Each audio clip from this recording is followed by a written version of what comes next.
Radio Lomé, il est 12h30 minutes.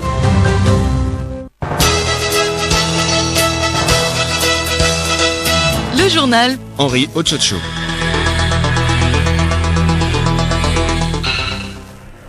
Mesdames, Mesdemoiselles, Messieurs, bonjour. Les titres de ce journal, les travaux de reconstruction de la route Adido-Gomé-Ségbé dans la commune Golfe 7 ont démarré bel et bien.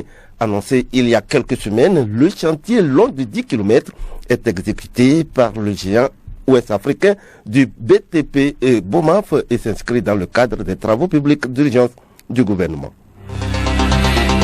La société aéroportuaire de Lomé-Tokoin SALT célèbre ses 35 ans d'activité cette année dans la gestion commerciale de l'aéroport international Niazimbé-Yadema. Pour marquer l'événement, une cérémonie solennelle s'est déroulée ce lundi à Lomé autour du slogan « Le confort et la sécurité demeurent notre passion ». Et puis, une délégation ministérielle de la CEDEAO à Ouagadougou ce lundi. C'est pour évaluer la situation politique du pays une semaine après le putsch qui a renversé Roch Marc Christian Kaboré. Cette mission intervient après celle des 7 chefs d'état-major samedi, centrée sur la situation sécuritaire dans le pays des hommes intègres.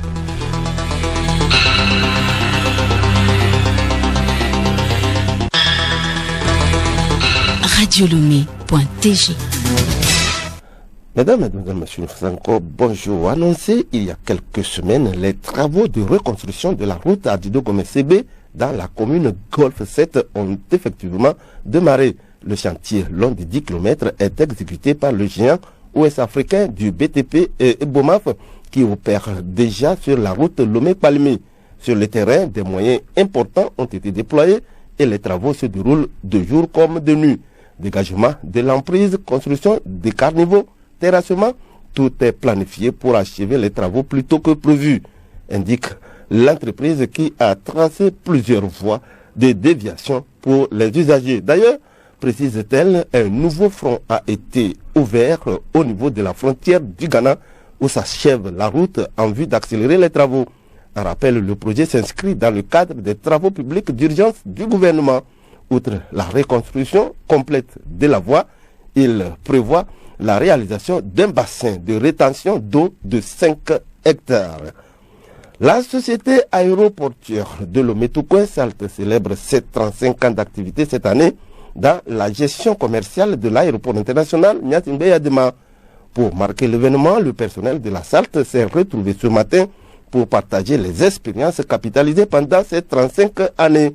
Le thème choisi pour cette célébration est le confort et la sécurité demeure notre passion. Une occasion pour le directeur général de la SALT, le colonel Latanyama, et ses administrés de valoriser le parcours de la SALT à travers son histoire, ses performances et ses distinctions. Nous y reviendrons plus en détail dans nos prochaines éditions. Nouvelle situation de coronavirus au Togo. 4 nouveaux cas ont été enregistrés hier dimanche après le dépistage de 1007 personnes. Cela porte à 36 491 le total des cas confirmés. 258 nouvelles guérisons ont été recensées, 32 541 en tout. Le nombre de décès est passé à 268. 3 682 patients sont actuellement pris en charge. Rubrique magazine, les vaginites font partie de nombreuses mycoses vaginales qui apparaissent chez la femme. Elles sont le plus souvent d'origine infectieuse ou irritative. Les symptômes sont multiples et pour en savoir plus, suivons plutôt ce magazine de Mélodie Babaka, une présentation de Abré Lemon. Fréquentes chez la femme, ces infections vaginales communément appelées maniais au sud du Togo sont devenues très préoccupantes ces derniers temps. La vaginite est une inflammation du vagin.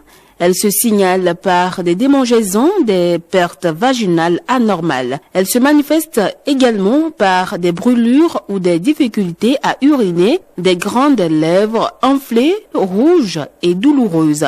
Ces pertes sont blanchâtres, épaisses et ressemblent à du lait caillé. Ces causes sont nombreuses et pour l'éviter, il faut respecter certaines dispositions. Maoubé Romario, gynécologue obstétricien au CHU Sylvanus Olympio. Les causes peuvent être infectieuses, à savoir des bactéries comme la chlamydia, le mycoplasma. Ça peut être des parasites d'origine mycosique, les champignons, et l'infection la plus fréquente dans la vaginite est la candidose, dont le germe est le candida. Ça peut être d'origine virale. La vaginite peut être d'origine non infectieuse aussi. Ça peut être lié à des irritations au cours des rapports sexuels. C'est en fonction de ces causes que nous donnons des conseils pour l'éviter. Justement, Monsieur Romario, quelles sont les mesures d'hygiène à adopter pour éviter la vaginite? Quand vous avez des infections, il faut prendre soin de votre literie, de vos sous-vêtements. Utilisez des sous-vêtements en coton. Les sous-vêtements en nylon maintiennent la chaleur au niveau des parties génitales et puis la chaleur favorise la culture de ces germes qui peuvent entraîner des infections par la suite. Il faut, au cours de ces infections, laver bien vos sous-vêtements, les sécher au soleil pour que ça soit bien sec pour carrément éliminer les germes avant de les utiliser. L'organisme a fait de telle manière que le vagin se lave tout seul. Il faut juste l'aider à être propre. On n'a pas besoin d'envoyer les doigts avant de les laver. On envoie les doigts, on envoie plus les germes dans le vagin et on déséquilibre la flore. En déséquilibrant la flore vaginale, on favorise l'infection. L'hygiène vaginale étant le premier élément de prévention de ce fléau, il est vivement conseillé aux femmes et aux filles de bien s'occuper de leurs parties intimes pour éviter des désagréments susceptibles de mettre en péril leur épanouissement. À bon entendeur, salut. Merci à toi, Abrahel. Et puis ce communiqué du ministre de la Santé, de l'Hygiène publique et de l'accès universel aux soins pour clore cette page nationale. Le contenu, c'est avec vous, Clarisse Tombidet. Des cas de rougeole ont été confirmés dans plusieurs districts sanitaires du pays au cours du mois de janvier 2022, notamment dans les districts d'Agoué, Avé, Bassar, Golfe et Zion. Les investigations sont en cours dans la communauté pour la recherche d'éventuels cas en vue de leur prise en charge adéquate. Face à cette situation, le ministère de la Santé, de l'Hygiène publique et de l'accès universel aux soins a pris des dispositions, entre autres.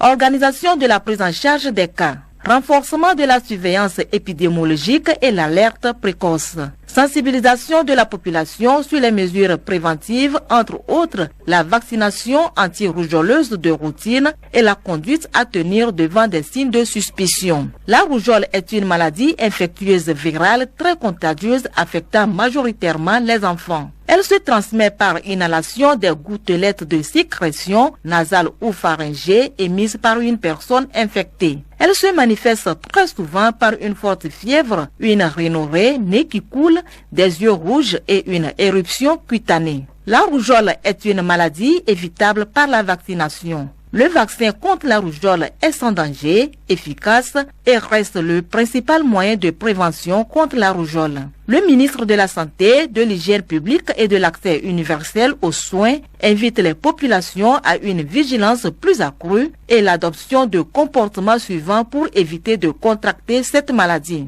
Se laver les mains régulièrement et soigneusement avec de l'eau et du savon ou à défaut utiliser une solution hydroalcoolique. Éviter de se toucher les yeux, le nez et la bouche. Se couvrir la bouche et le nez avec le pli du coude ou avec un mouchoir en cas de toux ou d'éternuement.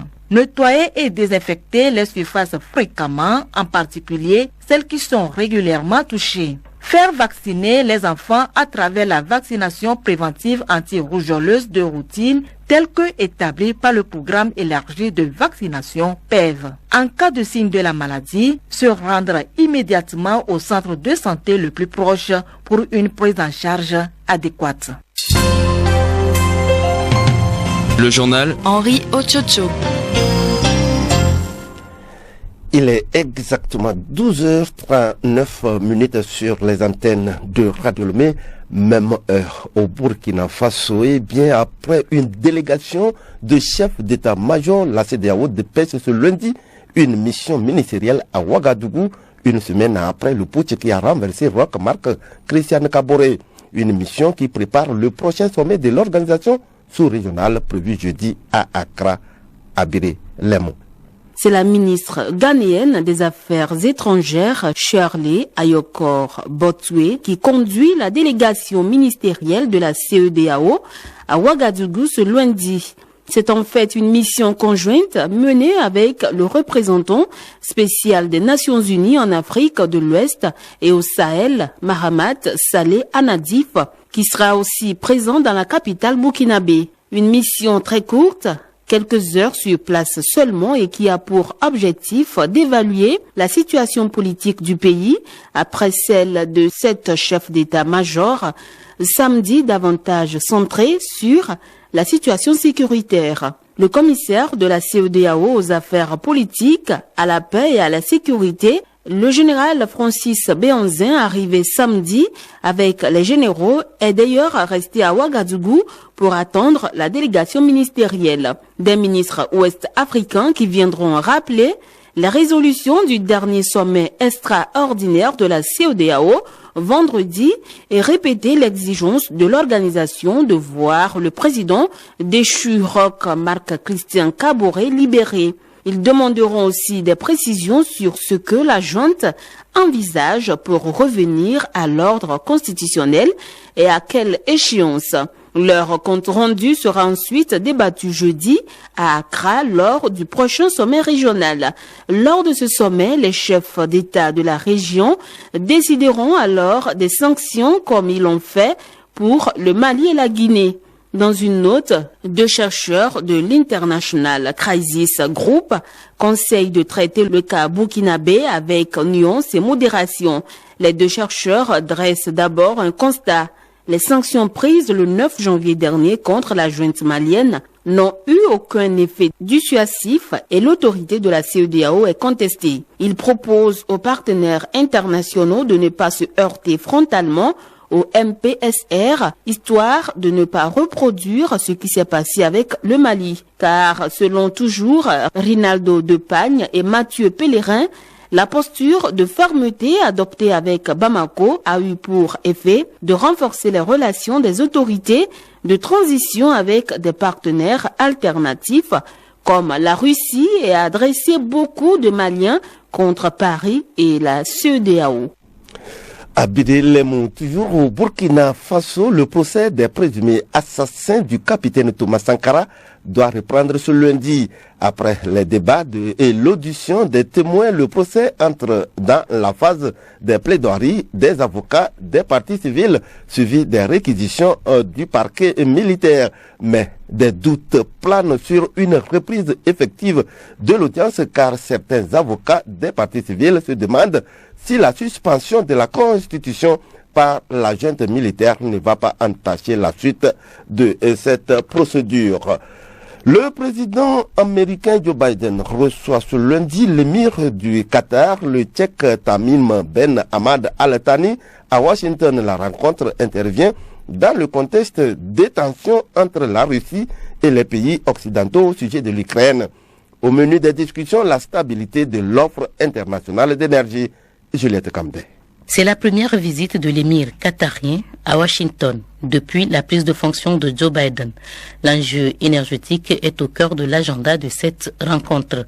Ce qui rend encore cette visite vraiment importante, c'est qu'elle intervient au moment où les tensions entre les pays occidentaux et la Russie sont au plus haut niveau sur la situation en Ukraine. Le risque imminent d'une invasion russe et les sanctions prévues dans ce cas font craindre des problèmes d'approvisionnement en gaz, les pays européens recevant 40% de leur gaz naturel de Russie. Comme le Qatar est un important producteur de gaz liquéfié, Joe Biden devrait donc évoquer la question avec Tchèque Tamim Ben Hamad Al Thani. Si le gaz venait à manquer en Europe, le Qatar pourrait en effet servir de source d'approvisionnement alternative. Les 2 hommes s'entretiendront également sur la situation en Afghanistan. Le Qatar, qui héberge une importante base militaire américaine, avait joué un rôle crucial lors de la fin de l'intervention militaire des États-Unis dans ce pays en matière logistique et aussi sur le plan diplomatique. Juliette Camdet, sur le terrain d'escalade ou nouvelle hausse de tension, personne ne saura le dire. Cette semaine aura lieu un nouveau rendez-vous important dans le feuilleton des tensions entre la Russie et l'Occident. Vladimir Poutine, seul à décider, doit prendre position sur la réponse américaine à ces demandes. En Russie, l'opinion publique s'intéresse assez peu au sujet. Dans la région de Belgorod, en revanche, dernière grande ville russe avant la frontière et la ville de Kharkiv en Ukraine, les tensions diplomatiques présentes, mais personne ne veut croire à un conflit. Écoutez Radio Lomé et vous avez tout le Togo dans votre maison. Dernier virage de ce journal, chronique juridique dans le magazine d'aujourd'hui. Hélène Assabi nous parle du rôle du médiateur de la République togolaise. L'institution du médiateur de la République togolaise est consacrée par la Constitution du 14 octobre 1992. Après feu Lawson Fessou, Madame Awanana Daboya est le second médiateur de la République togolaise. L'institution jouit d'une entière indépendance, comme l'explique Awanana Daboya. Le médiateur est une autorité administrative indépendante. Je n'ai pas de chef de tutelle. Maintenant, l'autre côté, nul n'est à l'abri des poursuites. Mais nous avons une immunité qui, si nous avons mis ça en danger, on sollicite la levée de cette immunité pour nous poursuivre. De grandes réformes de l'institution ont été opérées pour réorganiser et élargir les missions du médiateur de la République. Le médiateur de la République, en plus de ses charges en matière de recours pour les administrés contre un dysfonctionnement de l'administration, le médiateur se voit chargé de recevoir les déclarations des biens et avoirs des hautes personnalités et autres assujettis dans la loi qui a vu le jour en 2020, puis modifiée en 2021. C'est cette même loi qui oblige le médiateur de la République à prêter serment. Dans ces conditions, il fallait encore modifier la loi sur le fonctionnement des compositions et les services du médiateur. Et le décret en Conseil des ministres du 1er juillet est intervenu. Ce qui commande les actions du médiateur, c'est l'équité et l'égalité. Face aux exigences de bonne gouvernance, l'institution du médiateur de la République s'impose. Aujourd'hui, l'institution du médiateur est reconnue comme critère de bonne gouvernance et donc Togo est affilié à tous ces organes internationaux et nous devons publier des notations dans le monde actuel aujourd'hui face au dysfonctionnement des administrations que nous avons connues avec à la faiblesse des juridictions administratives. Tout cela aujourd'hui, le médiateur vient en contrepartie pour cela et ça marche. À lundi prochain pour un autre numéro.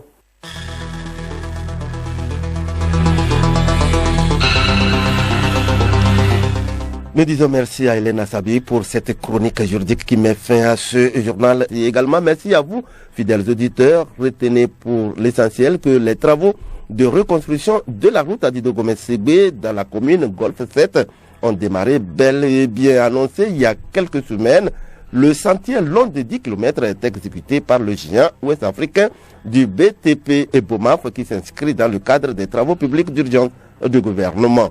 La société aéroportuaire de Lomé-Tocouin-Salte célèbre ses 35 ans d'activité cette année dans la gestion commerciale de l'aéroport international Niazingbe-Yadema.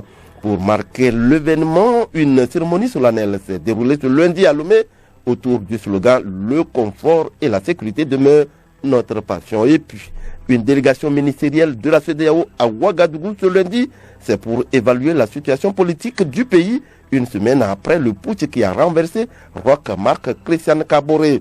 Cette mission intervient après celle des 7 chefs d'état-major samedi, centrée sur la situation sécuritaire dans le pays des hommes intègres. Bon après-midi à tous et à toutes.